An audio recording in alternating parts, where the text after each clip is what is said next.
વડોદરા શહેરમાં મારુતિનંદન મિત્ર મંડળ ટ્રસ્ટ અને હોસ્પિટલોના સંયુક્ત ઉપક્રમે ફ્રી મેડિકલ કેમ્પનું આયોજન કરવામાં આવ્યું હતું। વડોદરા શહેરના ગોરવા વિસ્તારમાં આવેલ સીકે પ્રજાપતિ વિદ્યાલય ખાતે મારુતિનંદન મિત્ર મંડળ ટ્રસ્ટ અને માનવ હોસ્પિટલ, આઈસીયુ ગોરવા અને વિકલ્પ હોસ્પિટલના સંયુક્ત ઉપક્રમે ફ્રી મેડિકલ કેમ્પનું આયોજન કરવામાં આવ્યું હતું। આ મેડિકલ કેમ્પનું ઉદ્ઘાટન સયાજીગંજ વિધાનસભાના ધારાસભ્ય કેઓ રોકડિયાના હસ્તે કરવામાં આવ્યું હતું, જેમાં વોર્ડ નંબર 8ના પૂર્વ કાઉન્સિલર અને મારુતિનંદન મિત્ર મંડળ ટ્રસ્ટના પ્રમુખ બિપિન પટેલ, વોર્ડ નંબર 8ના councillor Rajesh Prajapati, Meenaba Chauhan, Ritaben Acharya, ward number 8ના મહામંત્રી રાજુ જાદવ, વોર્ડ નંબર 9ના યુવા કાઉન્સિલર શ્રી રંગાયરે સહિત મારુતિનંદન મિત્ર મંડળ ટ્રસ્ટના સભ્યો અને અન્ય મહાનુભાવો ઉપસ્થિત રહ્યા હતા। આ કેમ્પમાં નિષ્ણાંત ડોક્ટરો દ્વારા લાભાર્થીઓના sugar, diabetes, blood pressure, ECG, ફેફસા સહિતના તપાસ કરવામાં આવી હતી। ગોરવા તથા આજુબાજુ વિસ્તારના સોસાયટીના નાગરિકોએ મોટી સંખ્યામાં આ ફ્રી મેડિકલ કેમ્પનો લાભ લીધો હતો।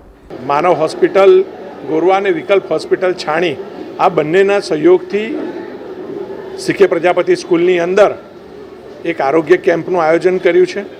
ડાયાબિટીસથી લઈને બીપીથી લઈને મોટા ફેફસાનું ચેકિંગ હોય અને એની સાથે હાર્ટને લગતું પણ ઇકોનું ચેકિંગ હોય, આ તમામ ચેકિંગ સાથેનો આરોગ્ય કેમ્પની અંદર ઘણા બધા લોકોએ આજે લાભ લીધો છે। હું આ મારુતિનંદન મિત્ર મંડળની એમની ટીમને ખૂબ ખૂબ શુભકામનાઓ અર્પણ કરું છું અને આ જ રીતે ભવિષ્યની અંદર મેડિકલ કેમ્પના માધ્યમથી લોકો સુધી પહોંચવું, લોકોના આરોગ્યની ચિંતા અને ખાસ વર્ષા ઋતુની અંદર પણ લોકોના આરોગ્યની ચિંતા કરી છે, તો મારુતિનંદન મિત્ર મંડળનો પણ આભાર વ્યક્ત કરું છું। સાથે વિકલ્પ હોસ્પિટલ છાણી અને ગોરવાની અંદર માનવ હોસ્પિટલ આ બંનેના સ્ટાફનો અને ડૉક્ટર્સનો પણ હું આભાર વ્યક્ત કરું છું। મારુતિનંદન મિત્ર મંડળ ટ્રસ્ટ દ્વારા આયોજિત માનવ હોસ્પિટલ અને છાણી હોસ્પિટલના માધ્યમથી આપણે ગોરવા વિસ્તારના તમામ નગરજનોની સેવા અર્થે એક મેડિકલ કેમ્પ ફ્રી ચેકઅપ રાખ્યો છે। તેમાં TNNના માધ્યમથી હું એક ચોક્કસ મેસેજ આપવા માગું છું કે ખૂબ મોટી સંખ્યામાં લોકો આવ્યા છે અને આવનાર દિવસોમાં અમે બીજા પણ કેમ્પ કરવા જઈ રહ્યા છીએ।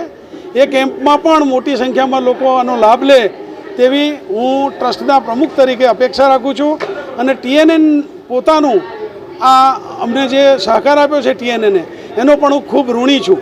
સમાચારોના સતત અપડેટ માટે TNN ન્યૂઝને YouTube પર સબસ્ક્રાઇબ કરી બેલ આઇકોન પ્રેસ કરો અને અમારી સાથે જોડાયેલા રહો Facebook, Instagram અને Twitter ઉપર।